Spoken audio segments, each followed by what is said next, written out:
Trudy had supported Jonathan's decision to travel with her. Unable to fight the both of them, Emma had finally relented. Secretly, a bit relieved to have his company. Jonathan's presence aboard the ship had provided her a great deal of comfort. It helped knowing her best friend was in the cabin down the hall. All she could do now was pray he'd forgive her when he learned of her true intentions. Another blast of the horn shook Emma from her thoughts. She squared her shoulders as the ship slid closer to the dock, vowing to put all regrets behind her. There was no point in looking back. The past was filled with nothing but loss and grief. It was time to look ahead, to a future that brimmed with possibilities. Soon, with God's blessing, she would embark on a new life with a family she'd never met, but who, Emma prayed, would accept her graciously into their fold.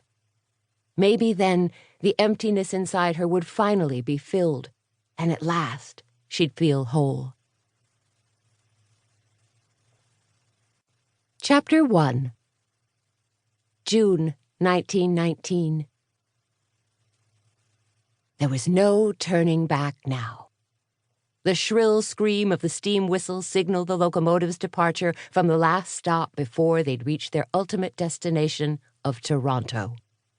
Emma gripped the wooden armrests until her fingers ached, though it did little to rid her body of the tension building within her. Perhaps it was due to stress and fatigue, but on this final stage of her long journey, a cloud of doubt had crept in to plague her. Had she made the worst mistake of her life, selling everything she owned to journey halfway across the world? For the first time since leaving England, Emma feared she may have. Smoke billowed past the passenger car windows, momentarily masking her view of a sparkling blue lake amid the rolling countryside. Not quite as scenic as the landscape in Wheatley, but certainly prettier than she'd imagined. Emma smoothed her hand over a stomach that was roiling with a mixture of anticipation and dread.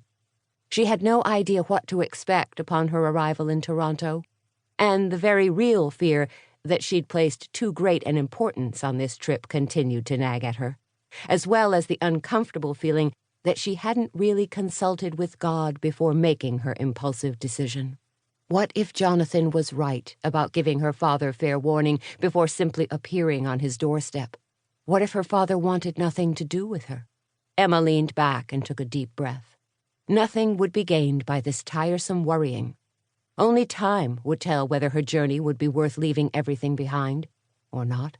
In the seat beside her, Jonathan slept with his head against the window. He still looked somewhat green, a color that seemed to haunt him since their ocean crossing. Who knew he would make such a poor sailor? Despite the doctor's pronouncement that he was fine, their 6-day sojourn in Halifax had done little to restore Jonathan's equilibrium, and the extreme jostling of the train for the past 2 days had only exacerbated his condition. Because of the constant nausea, he'd barely been able to keep down more than a few saltine crackers and tea, and had slept most of the time. A door opened at the far end of the car, and a man in a conductor's uniform entered. He stopped at the first seat and requested to see the occupants' tickets, as he'd done after every new stop. Several rows ahead, a young girl slipped away from her mother and darted into the aisle. Despite the jerky movement of the train, the girl managed to race toward Emma, a grin of triumph lighting her face. She came to an abrupt halt at Emma's seat and stared, eyes dancing. "Hello, my name's Sarah. I like your hat." Before Emma could reply, a bearded man approached. "Sarah, you must stay where your mama and I can see you." He lifted the girl into his arms and dropped a kiss on her cheek. "Come now. You can give the conductor our tickets." Sarah threw her arms around the man's neck. "Then can I have some candy, Papa?" The man chuckled, gazing at the child with such adoration that Emma's throat tightened. "If you promise to stay in your seat, you may have a peppermint," he said. Emma watched them until they disappeared from view, but the image of the man's expression as he held his daughter remained seared in Emma's mind, igniting a flicker of hope. She'd traveled 4,000 miles to receive a look such as that. When the conductor reached them, Emma handed him the tickets.